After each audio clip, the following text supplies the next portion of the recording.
False accusations from family and golden brother got me kicked from university.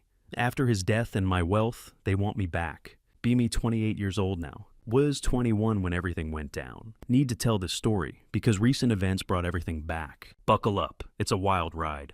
Growing up, it was always me and my younger brother Daniel. Family looked normal from outside. Upper middle class. Nice house in quiet suburbs of San Diego. Regular family dinners and all that typical stuff. But the family dynamics were completely messed up. Daniel was always the golden child. And when I say always, I mean always. Not trying to brag, but I was an excellent student. 4.0 GPA throughout school. Started a mentoring program for underprivileged kids at local youth center. Led the mock trial team to state finals. Did everything right by the book. Meanwhile, my brother barely maintained 3.3 GPA. Spent most time organizing house parties, playing latest Xbox games. But somehow in my parents' eyes, he was just a misunderstood genius who learned differently. Their words, not mine. Quick example of how bad it was. Got straight A's one semester in high school. Mom just nodded and said, "That's expected of you." Same week, Daniel gets B- in English. Parents took him to Morton's Steakhouse to celebrate his improvement. Not even making this up. Fast forward to college applications. Applied to UC Berkeley. Was my dream school since childhood. Had perfect grades. Solid extracurriculars. Studied like crazy for SATs. Got 1540 after months of preparation. Daniel suddenly decided he wanted to go there too, only because our dad went there. Had this whole thing about continuing the legacy. This is where everything started going downhill. Got my acceptance letter first. Remember that day perfectly. Was in kitchen eating leftover Chinese food. Email notification popped up on my phone. Started literally shaking when reading it. Called my best friend Thomas right away. Knew my family wouldn't care much. Told them during dinner. They just went, "Oh, that's nice." Immediately started talking about how Daniel would surely get in too. Such a typical response from them. Speaking of Daniel's application, this still makes my blood boil. Barely studied for SATs. Got 12 D. His essay was complete BS. Wrote about how organizing house parties taught him leadership skills. Like seriously, what even is that? Actually tried helping him study. Stayed up late explaining calculus problems. Helped with practice tests. Everything I could. But he'd always quit after 20 minutes. Would say stuff like, "Not everyone needs to be a try-hard nerd like you." Then go back to playing Elden Ring. Then came rejection letter day. Holy shit, what a show that was. He came home from checking mail. Literally threw himself on kitchen floor crying. He was 23 BDEP, not 12. Mom and dad came running like he was having cardiac arrest. Meanwhile, my Berkeley acceptance letter, still on fridge, buried under takeout menus. And Daniel's old lacrosse team photo. Next few weeks were absolute hell. Brother locked himself in room, only came out to make dramatic sighs. Give me dirty looks. Parents started acting weird. Making comments like, "Some people get all the luck," and "Life isn't fair to everyone." Meanwhile, I worked my ass off for years, while he coasted by on charm and bullshit. But somehow I was the lucky one. The real kicker came later. Daniel had been telling everyone. Extended family, his friends, random people at grocery store. That Berkeley was his destiny because of dad. Even had Berkeley sticker on his car already. So embarrassing. When rejection hit, instead of admitting maybe he should have worked harder, started spreading stories about me. Said I must have done something shady to get in. First just told people I probably cheated on SATs, or knew someone in admissions. But it got way worse. Looking back now, can see this was just start of his plan to screw me over. Didn't know it then, but rejection broke something in his brain. Couldn't handle that. His destiny didn't work out. Instead of dealing with it like normal person, decided if he couldn't go to Berkeley, neither could I. So, picking up where I left off. Finally got to Berkeley. First few months were actually amazing. For first time in life, felt like could just be myself. No brother's shadow constantly over me. Got super lucky with roommate situation. Ended up with this dude, Oliver from Sacramento. He was into bioengineering. Actually enjoyed studying like me. Finally, someone who didn't make me feel like a weirdo for liking academics. Our dorm room was in this older building. Nothing fancy but had huge windows. Right next to dining commons. Perfect location, really. Oliver and I set up desks facing each other. Did these late-night study sessions, fueled by Monster Energy and those cheap Target cookies. Had this whole system worked out. Door usually opened when we were studying. Lots of study groups came through, but had strict rule about closing it after 11 p.m. So we could actually get some sleep. Life was actually going great. Maintaining 3.9 GPA. Quantum mechanics messed up my 4.0, but whatever. Joined robotics club. Working on this breakthrough biochemistry project. Was catching attention from big pharma companies. This Merck recruiter kept hanging around our department. Professor hinted I might get summer internship. Everything finally falling into place. Then weird stuff started happening. Noticed people in dining hall looking at me, whispering. Some would move to different table when I sat down. Thought maybe had bad cologne or something, so all. Then this guy from calculus class. Never even talked to him before. Comes up after class. Asks if I could hook him up. Me, confused Av. Hook you up with what? The homework? He just gives this weird look and walks away. About a week later, our RA. Theodore pulls me aside after hall meeting. Trying to be casual. Says there were some concerns about my activities. Had no clue what he meant. Until he straight up asks if I'm selling Adderall to other students. Actually laughed because thought he was joking. Don't even take aspirin for headaches, let alone deal drugs. That's when he showed me screenshots. Someone had been DMing random Berkeley students on Instagram, pretending to be me, offering to sell them study drugs. Messages were written in this weird way. Kind of sounded like me. Used some specific phrases I use, but definitely weren't from me. There were even fake conversations, where I supposedly confessed to stealing my brother's research project. To get accepted to Berkeley. Knew immediately it was Daniel. Found out later from his ex. He'd been stalking my social media, studying how I wrote, making these elaborate fake conversations. The research project thing was especially rich, considering this dude once asked if Linux was named after Linus from Peanuts. But it got worse, way worse. Oliver and I had this routine, hit the 24-hour library together to study. But this one night during midterms week, got the worst migraine of my life. Seeing spots, about to throw up. The whole deal, Oliver practically ordered me to stay in bed. Said he'd share his notes later. Good guy, Oliver. Next morning, drag myself to 8 a.m. class. Because I'm an idiot who scheduled 8 a.m. class. Campus police officers waiting at my door. Turns out someone anonymously reported me. Said I was dealing drugs from my dorm room. They searched the place. Found shoebox full of weed and unlabeled pills. Under my bed, right where I kept my spare textbooks. Here's the thing. Only 3 people knew about that spot. Me, Oliver, and Daniel. Daniel helped me move in. Complained whole time about how my dorm was nicer than his room at community college. Specifically, remember, showing him where I stored extra books. He made some joke about hiding snacks from mom there. When she visited, was freaking out, trying to explain drugs weren't mine. Then 3 students came forward, said they'd bought Adderall from me. Found out later. Daniel paid them with his savings from his Subway job. Imagine being so petty. Spend your whole summer sandwich-making money, just to screw over your brother. Really messed up part? Parents were already planning to drive up to campus. Showed up right as I was trying to explain everything to officers. Instead of defending me, or asking questions, or anything normal parents would do, Dad just stood there, texting someone. Had this weird little smile on his face. Later saw a phone bill. He'd been texting Daniel whole time.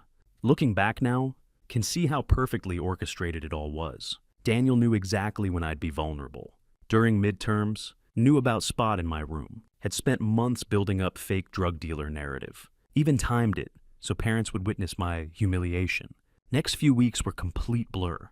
Meetings with dean, disciplinary board, campus police. Oliver tried defending me. Told them how I was most straight-edge person he knew. Wouldn't even drink energy drinks. Because was weird about putting substances in body. My professors wrote letters about my character. Didn't matter.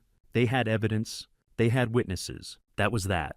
This is where everything really went to complete shit. Still makes my blood boil. Even years later, university investigation was complete jokes. Found drugs in my room. Still, 100% sure Daniel planted them.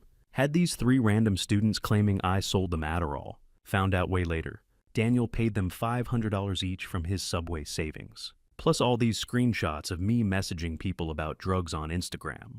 Tried everything to prove my innocence. Literally offered to take drug tests on Spot. Showed them my bank accounts. Prove I hadn't been getting any mysterious payments. Even had my high school teachers write letters about how I was this straight-edge kid who once reported someone for having cigarettes. Not my proudest moment, but you get the point.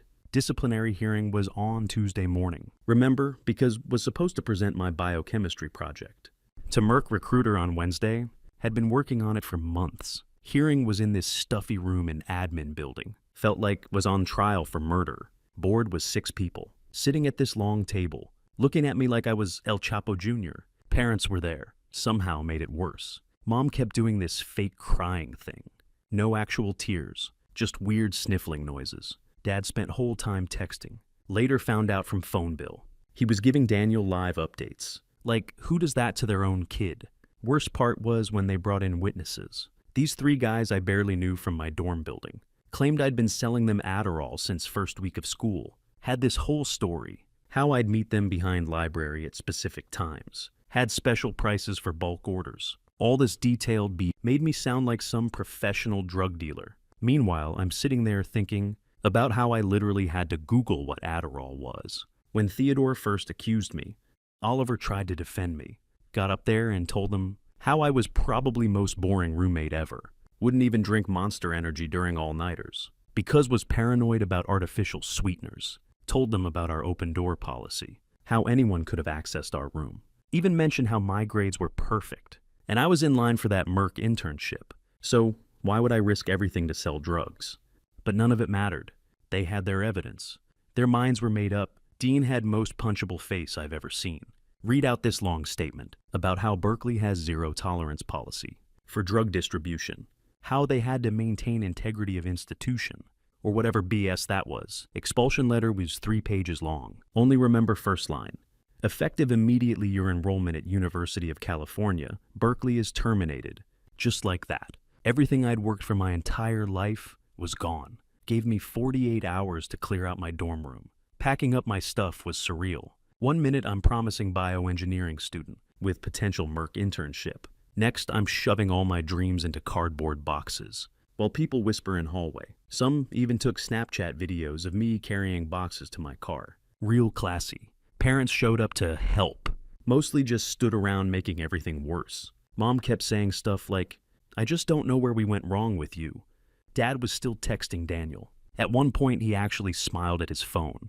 Guess my brother sent something particularly funny about my life being ruined. Final punch to gut. University wouldn't release my transcripts because had disciplinary actions pending. So not only was I kicked out, couldn't even transfer somewhere else.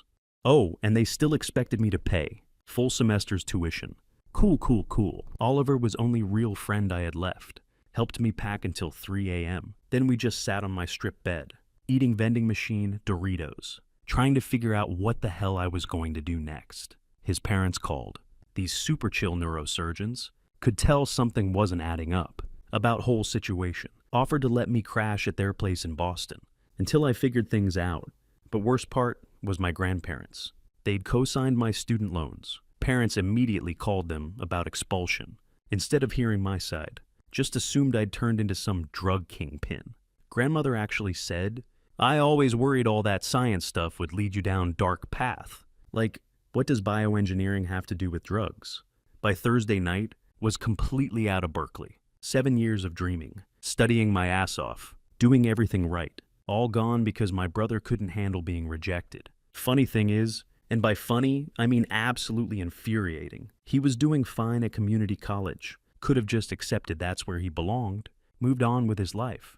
But nope, had to make sure I lost my shot too. This next part's pretty rough to write about. After getting kicked out of Berkeley, basically had nothing. No college, no money, no place to live, family that thought I was Walter White Jr. or something. Thank God for Oliver and his parents. Let me crash in their guest house in Boston. Wasn't anything fancy, just this converted garage, with these weird small windows near ceiling, and futon that definitely came from someone's dorm room. But honestly, after everything, felt like 5-star hotel. Oliver's mom would leave breakfast outside my door every morning, usually just granola and green tea, but still meant a lot. His dad helped me look for jobs online. Finding work was complete nightmare though. Try explaining to employers why you got kicked out of Berkeley without sounding like complete degenerate. Finally landed job at Target, working 6 a.m. to 2 p.m. shifts, stocking shelves. $11.50 an hour, barely enough to buy gas for my car. This beat-up 2008 Honda Civic, bought off Craigslist for $2,000. All money I had left from summer job. One job wasn't going to cut it. Picked up afternoon shifts doing Uber Eats deliveries. Then 8 p.m. to 2 a.m. at this sketchy sports bar called the Penalty Zone. Owner paid in cash. Didn't ask questions about my background, which was nice, but place was definitely front for something illegal. Like, why does sports bar need 3 safes and back office? My apartment was actually just converted storage room. In this rundown house, shared with 4 other guys. When I say storage room, I mean it literally used to store cleaning supplies. So small had to choose between having twin mattress or desk. Couldn't fit both. Went with mattress. Used laptop sitting on my bed. One of my roommates, Victor, was definitely real drug dealer. Ironic, right? But was actually one of nicest guys there. Would sometimes share his mom's homemade enchiladas. When I was too broke for groceries. Worst part wasn't even crappy jobs or tiny room. Was feeling like whole future was just gone. Would scroll through LinkedIn, see my old Berkeley classmates, posting about their internships at Merck and Johnson & Johnson. All while I'm trying to figure out if could afford both ramen and toilet paper that week. Oliver would call to check on me, but eventually started dodging his calls. Hurt too much to hear about. How great everything was going at school. Parents tried calling a few times too, but only to tell me what disappointment I was, and how Daniel was thriving at community college. Like, wow, good for him. For managing to pass basic English, while I'm living in literal closet because of his lies. They even had nerve to ask if I was clean yet. Blocked their numbers after that. Only thing kept me sane was studying between shifts. Would go to this 24-hour diner called Sunshine's. That had free Wi-Fi. Would buy their cheapest coffee, $1.50, and just sit there for hours, working on random chemistry experiments. The overnight waitress Barbara was this older lady. Would sometimes accidentally bring me extra fries, or slice of pie that was going to be thrown out anyway, and never said anything. But think she could tell how broke I was. Sunshine's became like my second home. Was quiet at night. Nobody bothered me. Could pretend I was still real bioengineering student. Instead of college dropout working 3 dead-end jobs. Built this chemical compound tracking system for fun, just to keep my skills sharp. Looking back, that project actually ended up changing my life. But I'll get to that in next part. Some nights were really dark though. Like sitting in your car crying after 12-hour shift dark. Remember this one time. Was doing Uber Eats delivery. Delivered to house that looked exactly like my parents' place. Dad who answered door even looked kind of like my dad. Had full breakdown in their driveway. Probably scared shit out of them. Rock bottom was probably around month 4 of this lifestyle. Got sick. Like really sick. With some kind of flu. But couldn't afford to miss work. Ended up passing out during target shift. Manager actually drove me to urgent care himself. Shout out to Kevin. You were a real one. Doctor said had 103 fever. Was severely dehydrated. Still went to bar shift that night. Because needed money for rent. Crazy thing is, Daniel was living his best life during all this. Found out through mutual friends. He'd tell people I was away at rehab. Or working through some issues.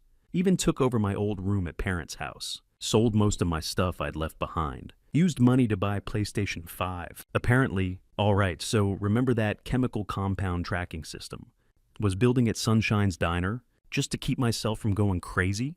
That actually turned out to be my ticket out of rock bottom. But let me back up a bit. Sitting at usual booth at like 1 a.m., running on 3rd cup of 150 coffee. When this guy in expensive suit walks in. Kinda weird for Sunshine's at that hour. Place usually just truckers and other insomniacs like me. He sits at counter, starts chatting with Barbara, the awesome waitress who kept accidentally giving me free food. I'm half listening while coding. Hear him complaining about how his pharmaceutical research lab software is complete garbage.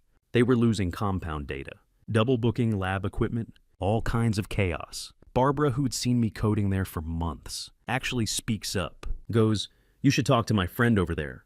He's some kind of chemistry genius." Well, I was not a chemistry genius, lol. Just a Berkeley dropout with insomnia and free Wi-Fi. But this guy, Nathan, comes over. Asks what I'm working on. Show him system I built for fun. Honestly, just to keep track of what chemicals Sunshine's was throwing out. Was trying to help Barbara reduce waste. He gets all excited. Asks if I could build something similar for pharmaceuticals. Next thing I know, I'm picking up some freelance work from his company. Maintaining their systems. Was only like $20 an hour at first. But that was nearly double what Target paid. Plus could do it between other jobs. Nathan kept finding more stuff for me to do, fixing their database, building better tracking system for lab experiments, that kind of thing. About 6 months in, I'd automated like half their lab processes. They were saving so much time and money that Nathan offered me a full-time position as their chemical systems specialist. Salary wasn't amazing, $45,000, but came with health insurance. An actual desk and actual office. No more storage room, bedroom. Here's where it gets interesting. Being around pharmaceutical research all day, started picking up on how everything worked. Would overhear chemists talking about compounds, see how they handled experiments, all that stuff. One day, lab supervisor called in sick. When they were supposed to run important tests, Nathan was freaking out because it was some big shot client's project. I offered to help, since knew the testing protocols from system I'd built. Total fake it till you make it moment. Watched like 5 chemistry tutorial videos on way to lab, but somehow it worked. Clients actually liked that I could explain both technical aspects of chemical analysis and point out potential optimization opportunities. They ended up choosing our lab for their whole research pipeline. Nathan called me into his office next day. Thought I was going to get fired for overstepping. Instead, he offered to sponsor me to get my pharmaceutical research certification. Said my tech and chemistry background gave me unique angle. Could talk to all these biotech companies in their language. Studying for certification was rough, still working full-time, plus taking classes at night. But compared to living in storage room and working 3 jobs, piece of cake. Got certification in 4 months. Started as junior researcher.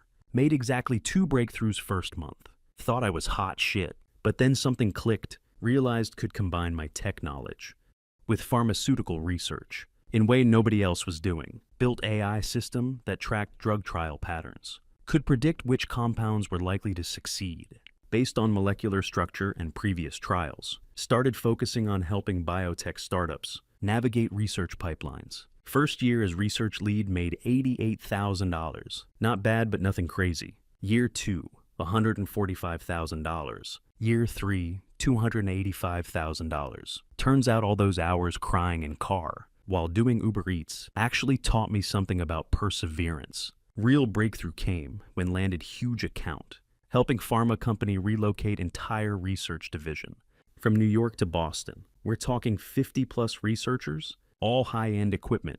Commission on that deal alone was more than 4 years of old salary combined. Now I'm youngest VP of research. In company's history, did $1.8 million lab contracts last quarter alone. Bought my own house in nice neighborhood, where neighbors are all doctors and lawyers. Even got German Shepherd named Binary. Yes, I'm still massive nerd. You should hear him bark when I say, run test. Crazy part?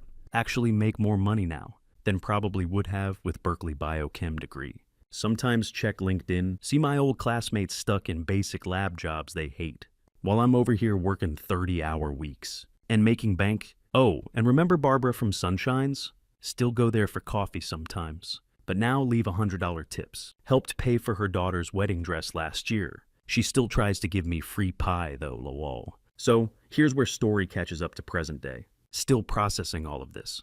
Last Sunday, out in my backyard, grilling ribeyes, playing fetch with binaries. Still best dog ever. Even if girlfriend says teaching him to respond to chemistry terms is peak nerd behavior. Perfect Boston afternoon. Sunny, but not too hot. Got some music playing, just chilling with my dog. Then Binary starts going crazy, barking at front of house. He's usually pretty chill with delivery people and neighbors. So knew something was up. Walk around to check. There's this black Mercedes parked in my driveway. For second think, maybe it's client. Get a lot of pharma exec types these days. But then doors open. And yeah, it's my parents. Haven't seen them in 7 years. Mom looks like she aged about 20 years. Dad's got this weird attempt at beard. Makes him look like Bargain Bin Walter White. They're just standing there, staring at me like they've seen Ghost. First thing out of Mom's mouth. Your house is bigger than we expected. Not hello. Not we missed you. Not even sorry for believing your brother and ruining your life. Nope. Just passive-aggressive commentary about my house. Classic mom. But then notice their faces. Like really notice them. They look broken. Mom's wearing no makeup, which never happens. Dad's hands are shaking. That's when knew something seriously wrong. They tell me Daniel wrapped his car around tree, leaving some club in Miami 3 weeks ago. Died on impact. Apparently, he'd been working as social media consultant there, which probably means he was one of those club promoter guys who get paid to bring hot girls to parties. Honestly tracks with his personality. Here's really messed up part. They weren't just there to tell me about Daniel, came to apologize. Turns out my old roommate Oliver, who's like head researcher at Merck now, ran into Mom at some pharma conference in Chicago last month. He didn't know Daniel had died yet, but basically told them everything. Showed them all evidence he'd saved from back then. Had screenshots of Daniel's fake Instagram accounts, records of money he paid those students to lie, even security camera footage from our dorm, showing someone who looked suspiciously like Daniel, going into our room day before drugs were found. Oliver had been collecting this stuff for years, hoping someday it would help clear my name. According to parents, and honestly still not sure I believe this, Daniel had convinced them I was this evil genius who'd stolen his research project to get into Berkeley. Remember how he barely passed high school science? Yeah, apparently he told them he'd been working on some revolutionary chemistry project in secret, and I'd somehow hacked his computer and stolen it. They claimed they had no idea about drug setup, said they really thought I was dealing, because Daniel showed them evidence, probably those same fake screenshots. He was sending around campus. Mom started crying, saying they'd spent years thinking they'd failed as parents, because their son was drug dealer, only to find out their other son was actually the monster whole time. They're telling me this while Binary just sits there, giving them most judgmental dog look ever, like he knew these were people who screwed me over. Good boy. Didn't know what to feel. Part of me wanted to scream at them about how they should have known better. Like, they raised me for 18 years. Did they really think they're straight A? Never even drank Monster Energy, son. Suddenly turned into Pablo Escobar? But another part of me just felt empty. They kept talking about how proud they were of what I'd accomplished despite everything. Dad actually tried to take credit, saying adversity they put me through made me stronger. I literally laughed in his face, told him that's like pushing someone off cliff, then congratulating them for learning to fly on way down. Then they started in with this whole thing about how they've lost one son, don't want to lose another, how they want to be part of my life again, meet my girlfriend, maybe even be grandparents someday. Mom noticed photo of me and girlfriend on wall. Started crying about how she looks like such nice girl. She's chief trauma surgeon, BTW. Way out of my league. I just couldn't. Told them they need to leave. They tried to argue, but Binary started growling. Seriously, best dog ever. They finally got hint. As they were leaving, Mom turned back and said, "We really didn't know about drugs. We just believed him because he was our son too." That's what's really messing with my head now. Like, maybe they really were just victims of Daniel's manipulation too. But then remember how they treated me. My whole life, way before Berkeley thing. How nothing I did was ever good enough. How they always took his side. Found out later, they got my address from Oliver. He ran into them at that conference. They seemed so devastated about Daniel that he felt bad for them. Can't really blame him. Oliver's got good parents. Probably couldn't imagine parents actually trying to ruin their kid's life. Update, it's been about 2 weeks since parents showed up at my door. With news about Daniel, everything's gotten even more complicated. They came back yesterday, just showed up again unannounced. While I was on work call, thank God for Ring cameras. This time they brought whole box of evidence. Old photos, Daniel's journal entries, stuff they thought would somehow make everything better. Like showing me pictures of family vacations from 15 years ago would erase fact that they helped destroy my life. I didn't even go downstairs to let them in, just watched them on Ring camera, while Binary barked his head off.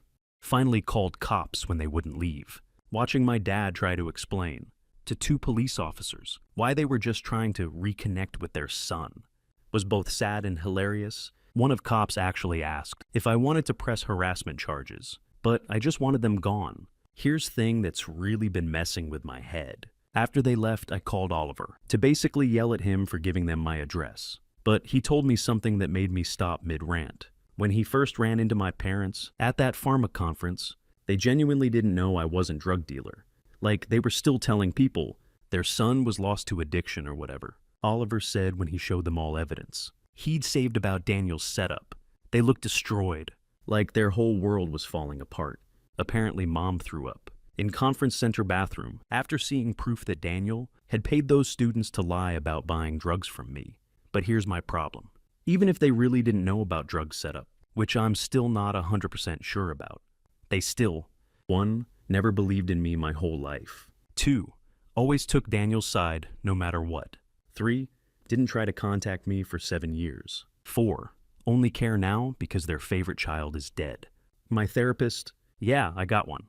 Turns out getting betrayed by whole family leaves some issues. Says I need to separate 2 things. Forgiving them for believing drug allegations, and forgiving them for being shitty parents in general. She might have point. Been thinking about all times they chose Daniel over me, way before Berkeley. When he broke my science fair project in 6th grade, and they said I shouldn't have made him jealous. When they spent my college fund on his 3rd attempt at starting business. It was dropshipping scam BTWs when they skipped my high school graduation because Daniel had hangover and needed them.